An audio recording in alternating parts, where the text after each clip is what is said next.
Hello everyone, today I'm gonna show you how to build a simple Java web application from scratch using only Java and no frameworks. I'm doing it because a lot of frameworks like Spring or Vertex are built upon Java servlets, and in order to understand their work you should know how simple Java servlets works. Okay, let's build simple Java Maven project.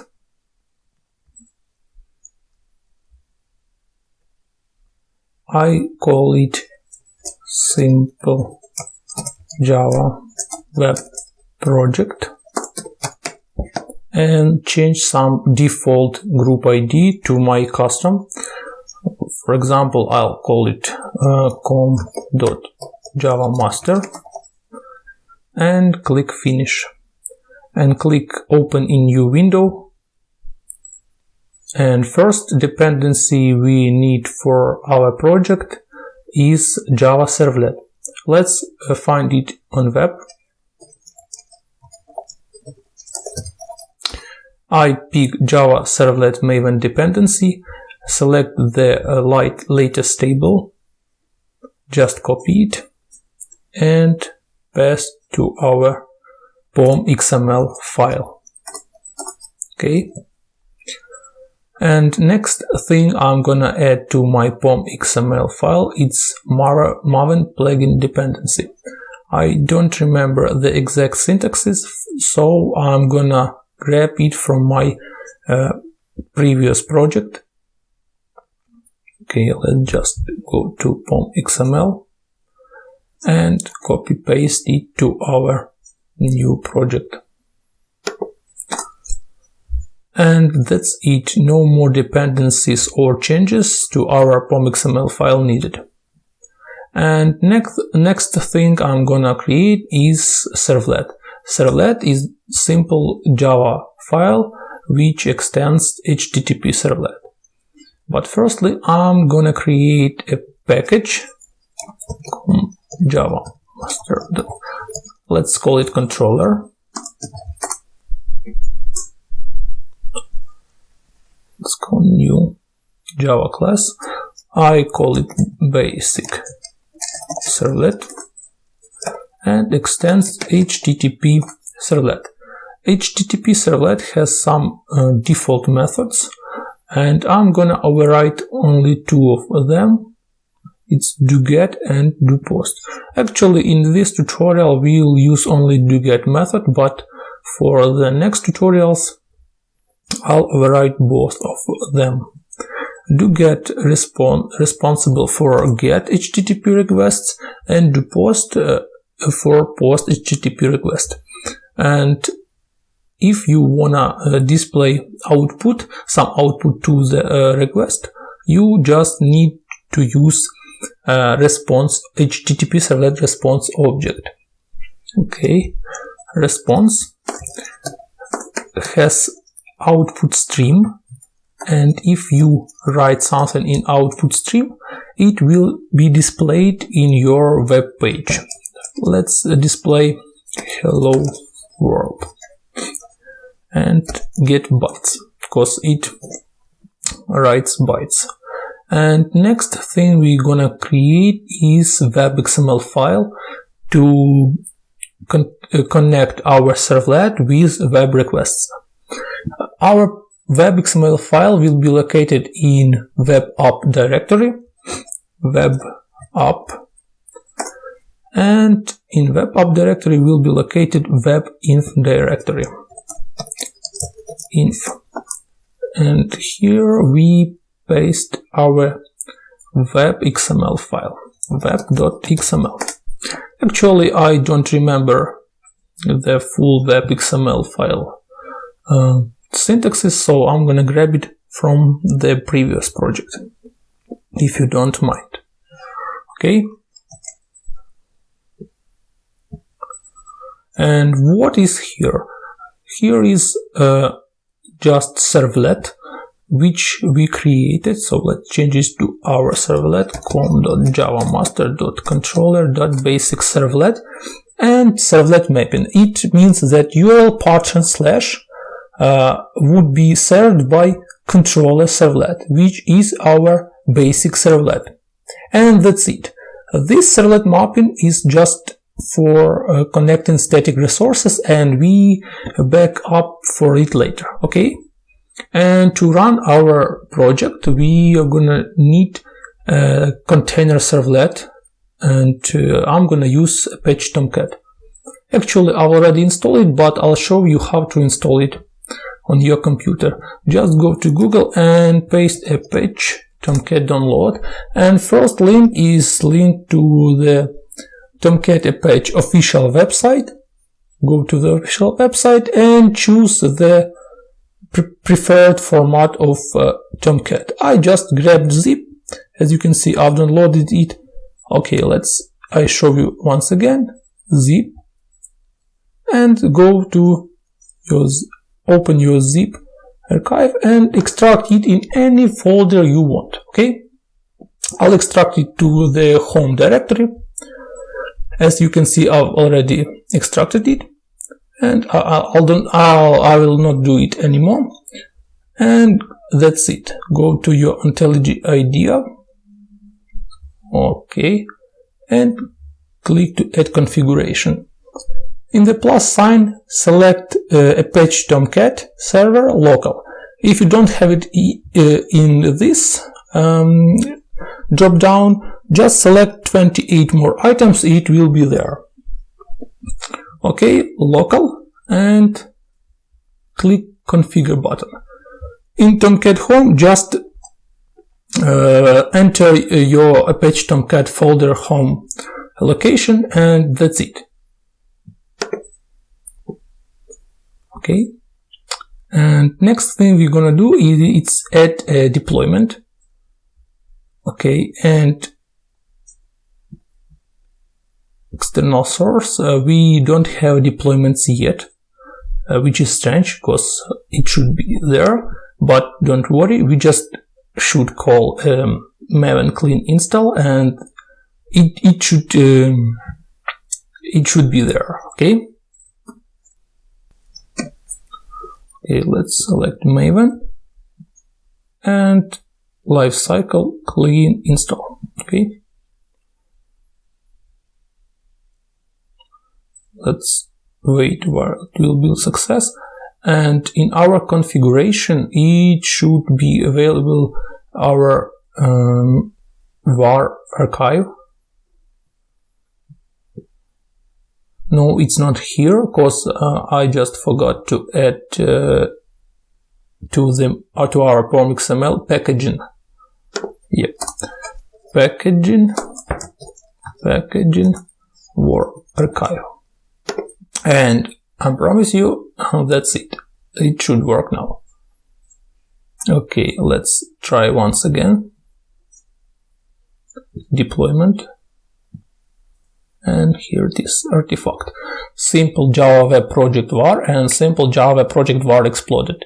The difference between this var archive is that one of them exploded and one of them is not, which means that if you connect exploded archive, if you create changes in your project, it would grab those projects without redeployment Tomcat, but I'm gonna grab just simple var archive and press OK, and it should work now.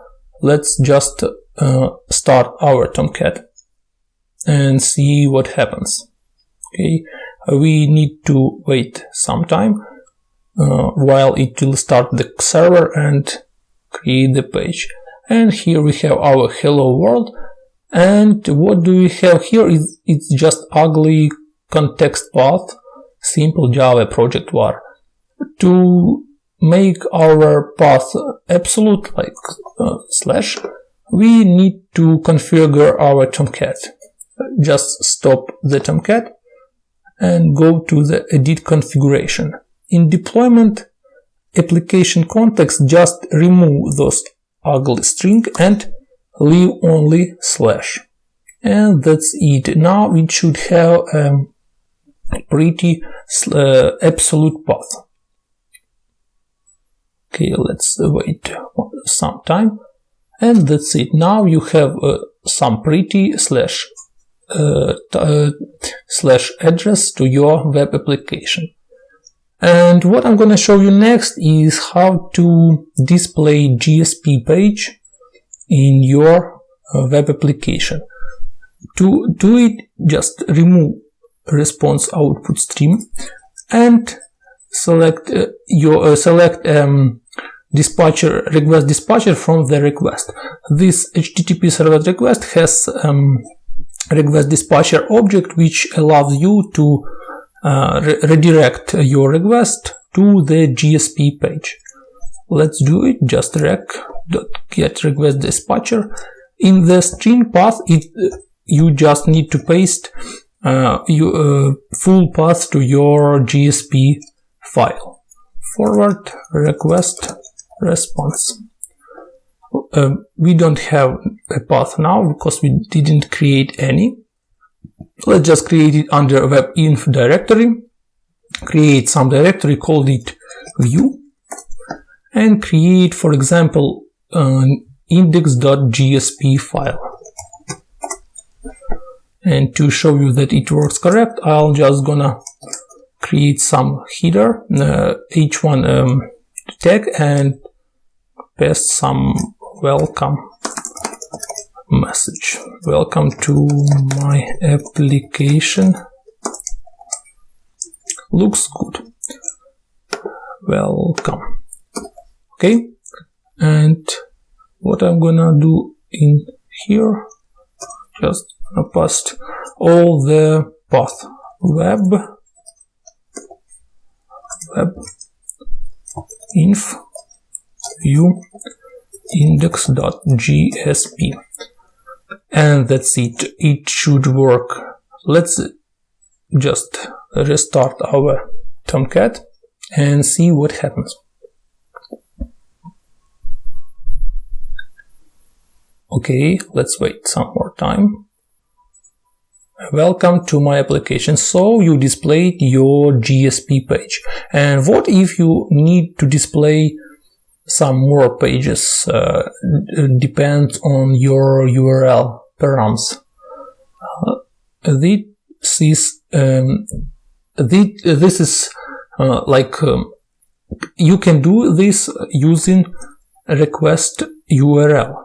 To get the request URL from the HTTP servlet request, just use this construction: string URL and request get request URI, and that's it. It will return you everything that is after your slash param. For example, if I passed users here, I will have a users in my URL string. Okay, let's check it. And what if I want to display, for example, users.jsp page on my users request? Let's just create this construction: if URL dot equals users, then request get request dispatcher forward request response, and let's just create new JSP page, JSP, and call it users, and let's just paste some tag: welcome to the users page, to make sure it works. Okay, and here we need to paste our users path, users, and that's it. To make sure that URL works correct, I just gonna sort in our console. URL is okay, URL, and let's just restart our server and see what happens. Okay.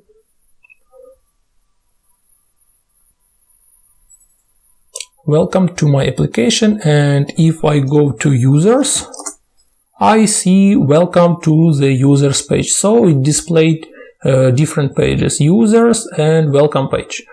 And the last thing I'm going to show you in this tutorial is how to connect static resources to your JSP pages. For example, if you want to connect some CSS files or JS files or some other stuff, other front-end stuff like images, you just need to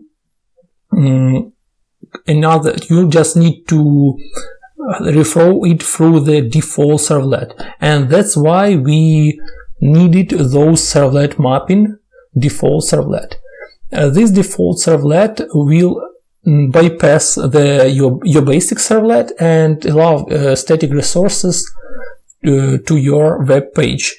Let's create resources folder and add some custom CSS styles to make sure it works. Okay, I just create resources. Actually, you can name it whatever you want. Just make sure your folder under web app is the same as your folder in URL pattern. Okay, and let's create some file. For example, style CSS, and I'm not gonna show much, but just to make sure it works, I just make h1 color red. Okay, and the last thing you need is just to add your style CSS to your index.jsp. Okay, just use the tag link href resources style CSS rel style sheet, and that's it. It should work. Let's just redeploy and see what happened. Okay, let's just close the previous pages and let's see if our server works fine. Deploy took, yep, it works fine, but it didn't open the web page, so I'll open it myself. Ctrl-Alt. No, not it. I just passed it with my hands. HTTP localhost 8080. Yep, and this is our style CSS applied. Okay, that's pretty much of it. In the next tutorial, I'm gonna show you how to make this code more pretty using the command pattern, and how to display not only to return not only JSP pages, but for example how to return some JSON to make your web front-end interaction more readable, more comfortable for user. Okay.